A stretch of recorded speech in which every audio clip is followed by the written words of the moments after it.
Now for the good stuff. This is going to be a day pretty heavy on the detox side because we want to educate you on it. And there's nobody better than do that than a gentleman named Dr. Ruan from Houston, Texas. He is a unique background because he's huge into alternative medicine, alternative therapies, but also an MD. And oftentimes those two worlds are in conflict, but he's married them together beautifully. Dr. Ruan is also creating our first double-blind, true placebo-based study for the detox. He'll talk briefly about that. And you're also going to see several more studies that we've begun funding, both for detox and mostly for hemp oil. These are going to be true scientific studies that are based on double-blind, placebo-controlled studies that with a good proposal, good write-up, and we're going to give that all to you as well, talking about all the things that these products help people with. So that being said, ladies and gentlemen, please welcome to the stage from Houston, Texas, a brilliant individual who's passionate about this business.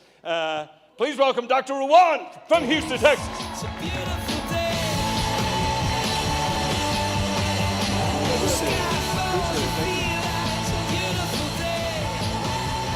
Thank you.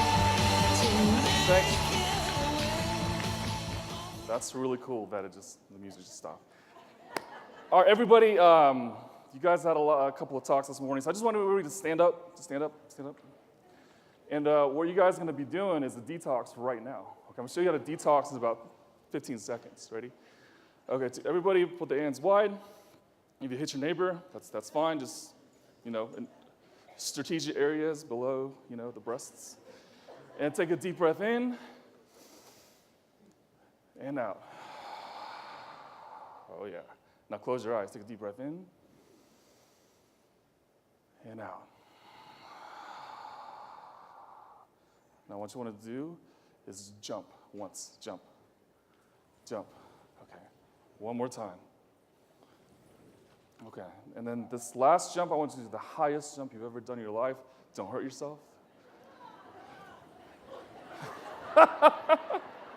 That was really good. All right, y'all can sit down. The reason I did that is because you guys have to understand what detox really is. To understand what detox really is, you have to know what a toxin is. So what is a toxin? Someone just shout it out. What is a toxin? Mercury. What else? Poison. Air is a toxin. Well, air is good for you. You need to breathe. But there's stuff in air that's a toxin, right?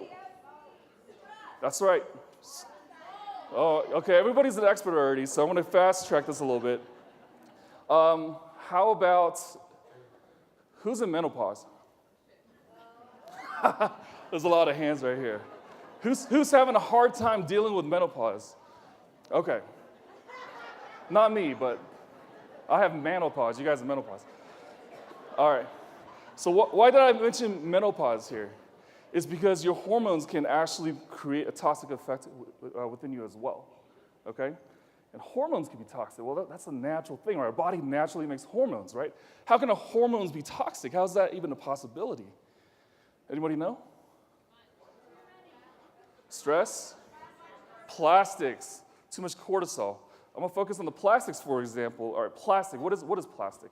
It's something that's engineered, and when it enters your body, it's something called, it's lipophilic. It attaches to your fat cells and it stays there and it makes you insulin resistant. And insulin is what your body, is how you keep your blood sugars in homeostatic level.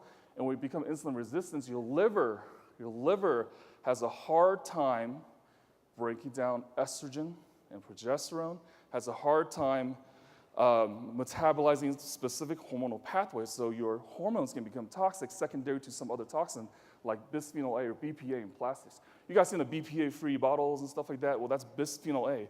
Really, really, really toxic because it binds to specific estrogen receptors, so your hormones can be toxic. So you guys already know that mercury is toxic, right? I have a personal experience with this. I have amalgams that need to be taken out. Someone's gonna help me. Someone's gonna help me there. Arsenic and different heavy metals, and these come from the environment, these come from food, these come from the water that we drink. And then if you live within a mile of the interstate, you can be toxic from the pollution that gets kicked up in the interstate. So earlier, I just had you guys stand up, but just by the act of standing up, you just improved your lymphatic flow. So in your body, you have your blood vessels, you have blood flowing through, and then you have lymphatics, and these lymphatics clear out a lot of toxins from different parts of our body. Your lymphatics are extremely important to clear out toxins from viruses and mold and fungus, and this environmental toxins like styrene and bisphenol A from plastic, and because the lymphatic system allows you to drain. So when you did a little jump earlier, well, you just improved your lymphatic system by activating your quadriceps and your gluteus maximus, which is your butt, and it starts this pumping process through the lymphatic system. It's allow you to be able to detoxify because it's moving through. This is why Tai Chi, you guys know Tai Chi? Yeah, Tai Chi, woo! Okay. My mom used to teach Tai Chi. This is why Tai Chi is so important, because the fluid motion, the fluid movement allows the lymphatics, and it's a very detoxifying effect. And the very last jump you did was a very high jump. Okay, why do you think that's detoxifying? Well, not only because you're contracting your muscles, because you were laughing, right? Why is laughing a detox? You just drop your cortisol levels. It was your stress hormone, your serotonin goes up, and you sit down, you become really relaxed, and then you're more able to believe all the stuff that I'm saying, right? Oh, thank you very much. And so detox is it's a very biochemical thing, but there's a lot of things that clog up our detoxification mechanisms, like all the different things that I said earlier, right? And so aside from jumping and laughing, well, you need a quality sleep, you need a really good diet to have a detoxification process. But let's talk about the detox that you're going to be able to share with your friends and family and everybody else. So why is this specific detox such a good thing, and how often should you do it? There's a lot of questions that come up about that. And what really is detox? So if you do a Google search right now, if you don't believe me, you can do it on your iPhones and stuff like that. If you do a Google search right now, is do I need to detox? The first two link, one is from Huffington Post, and the other one is from WebMD. And both of them saying that there's no scientific evidence-based studies that saying detoxification is necessary. Weird. Okay? But if you look into PubMed, which is where you search all your peer-reviewed journals, you see mercury and liver detoxification process, animal studies and human study. You see bisphenol A going through specific lymphatic and binding channels. You see all these things being cleared out. So why are the two more popular blog sites, which is WebMD and Huffington Post, saying you don't really need a detox? Because most people don't know what a toxin is. Right? Most people don't know that when the lid of the Starbucks mug, it has bisphenol A, and that it can bind to specific estrogen sites. They don't really know that. Most physicians don't know that. And so I think the word detoxification has been overall what I consider like a holistic sounding word, and there's a lot of negative connotation to it, but it's heavily scientific. You have to be able to clear your toxin. You have to be able to recognize, you have to be able to bind the toxins, eliminate it into your bile duct, like Dr. Shade said yesterday, and you gotta be able to poop as well, right? So that's important. And so when we look at detoxes, how many have heard of people who do like a juice cleanse or juice fast and get super sick? Okay? Chances are they either had the gallbladders removed in surgery before, or they have gallstones or biliary sludge, we call it. It's very sludgy. There's a lot of backup behind it. We have a mold detox program in my practice, and most of the people who are mold toxic, I think, so for all of the people who are mold toxic, have had the gallbladders removed sometime in their life. Who's had the gallbladders removed? Oh, that's a lot of people. Wow, that's like a third of the room. It's a very common surgery, right? And so whenever we try to detox, our bile duct has to start flowing. So let's talk about what this two-stage push-cast detox is that Dr. Shade has been talking about. Is what you're trying to do is all those toxins I talked about, like the plastics and the metals and everything like that, your body needs to be able to recognize it. And once it's recognized it, your body needs to be able to attach different chemical groups on it. Either sulfate groups, and it's able to bind it into the bile. So if you have someone with liver disease or bile duct disease or don't have a gallbladder, it's really hard to detoxify them. And so the detox that you're using has to be able to address that particular stage of detox called stage 3 detox. And that's what we do. We work backwards. And so whenever you hear someone saying, oh, I tried this detox and it didn't work for me, I don't want to try this one. Well, this is so different because it addresses that particular part of the detoxification mechanism. And not everybody detoxes the same way. Some people have to be really slow, and some people can detox just fine, but the slower the better, and more is not better in terms of detoxification. So when you're sharing this with your friends and family, there's different people detox in different ways because of the genetics, because of what they were exposed to, and where do they live.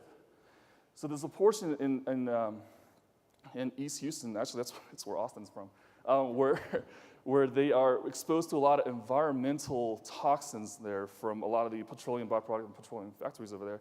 And we find that people from that specific region tend to accumulate a lot of heavy metals. And it's not because they're exposed to heavy metals in that region, it's because they're exposed to other pollutants and toxins that their liver is working really hard to try to bind up and detoxify them every day so they can live. Our bodies were not made for that. There's no petroleum factories 100 years ago, 1,000 years ago, right? Our bodies were developed over tens of thousands of years for specific detoxification mechanisms. We were made to be on this earth, walking naked in the sun. Vitamin D can activate through our entire surface area of our body. We don't have that today, right? We were made to step on dung and feces and stuff like that. We're supposed to be able to detox from this, but we don't necessarily have that today. So that's why you see a lot of people, see a lot of children who develop asthma later in life because they actually had a very clean childhood. Isn't that weird? It's a clean childhood, you get asthma later on. It's because these mechanisms are in store for us to be able to not just detoxify, but be able to keep toxins at bay. But when you have this petroleum plant that's right here, our bodies weren't made for this. When you go to a gas station, and you pump gas and you smell it, our bodies weren't made for that. There was no gas station 100 years ago, 1,000 years ago. Well, they might have been 100 years ago. Henry Ford invented that, right? Maybe 1,000 years ago, there weren't any gas stations. 1,000 years ago, there's no rooms like this, right? There's no solvents in the carpet, which I can smell right now, actually. And you're actually your body's actively trying to detoxify from that. So all your detox mechanisms are bound up, trying to detox you from something else. And then heavy metals come along, viruses come along, and you get sick, okay? The last flu season was one of the worst flu seasons in terms of mortality in the history of America. And the highest rates of death are around the Gulf of Mexico. Why is that? How many hurricanes do we have in the Gulf of Mexico last? Yeah, Hurricane Harvey. No, I was flooded on Hurricane Harvey. We actually just moved back in 3 weeks ago. But Hurricane Harvey in Houston, I mean, it devastated us. And there's so many mold toxins that are around. And people's liver and detox mechanisms are trying so hard to detox from the mold that they can't detox from everything else. And influenza, flu, produces a toxin, okay? And they can't detox from the flu, they get really ill. You have young people dying from the flu. Flu is a very, very, very deadly disease. I've seen deaths from flu more than I've seen any other viruses in my career. Back when I was running and managing the intensive care units in New York. So we see this all the time, and what a lot of doctors and scientists are trying to do is like, well, how can we, you know what, let's just give you more flu vaccines, maybe that'll do it. Well, how, boo, someone said boo. How successful was the flu vaccine this past season? Not very much. And also, get this, when someone has a little bit of a viral infection and the temperature goes up to 99, what do people take immediately? Tylenol. Okay, so what does Tylenol do? Tylenol depresses your detox mechanisms. It reduces something called glutathione. Glutathione is the whole thing that we're trying to upregulate during the two-phase detox. So how do you deal with this? Well, you can do liposomal detoxes from Dr. Shade, right? You can do these specific things. You do it once a quarter or so, and you're able to, I hate to say the word clean out, but that's what it really is. Clean out a lot of the gunk that's really in there to resurface your detoxification mechanisms, okay? And there's a lot of terms I could use that are highly scientific, but I think Dr. Shade's talk yesterday was like pretty PhD level, correct? Talked about mitochondria, the Golgi apparatus, talked about all these different things. So I'm not going to go there. But the whole point of the detox for your body to make glutathione for you to detox away from other things. And so how do you share the detoxification process? Someone who is recently ill and has been, you know what, I've just been sick for such a long time. Well, they're trying to detox from something. Someone with allergies. Who's got really bad allergies? There's a lot of the room too. Someone with allergy can actually benefit from detox because detoxification decreases what's called mast cell degranulation and decreases histamine responses. Once again, those menopausal women, they can actually benefit from a detox.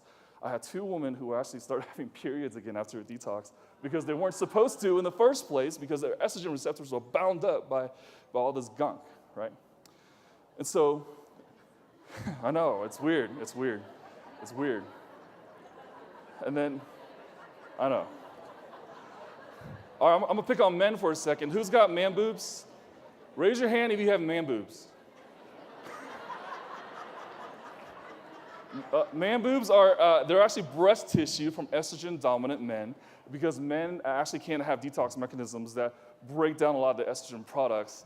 And so a lot of their testosterone turns into estrogen metabolites, causing, man boobs. Gynecomastia is the correct term. And then all of a sudden they cry at commercials for no reason. So, and believe it or not, it's really common. It's really common. So I hope you guys have a great understanding of what the detoxification mechanism is. And one more time, just stand up real quick because someone's about to pull me off stage. Uh-oh. Cover something real quick. Yes. We're doing a clinical trial. We need you to cover that real quick. Clinical trial, real quick. You guys can sit down. Sorry, I was going to have you stand up and do a detox again. So in the clinical trial, what we're trying to do is looking at very specific cardiac markers, inflammatory markers, biomarkers, liver markers, before and after detoxification. It's going to be, you like that? Yeah. And it's going to be placebo-controlled, which means there's going to be people that are getting the placebo, and then the people who are actually getting the detox. And we're actually going to see, based on specific cardiac markers and specific liver and even thyroid and other hormonal markers, what can we do? Do hormone levels improve? Do we have a lower risk of any cardiac inflammation? We're going to be able to see all that. So I'm very excited about that. And not only that, we're also doing an ultrasound of these people before and after to see if we can clear up some stones and sludge, which I think will work. So.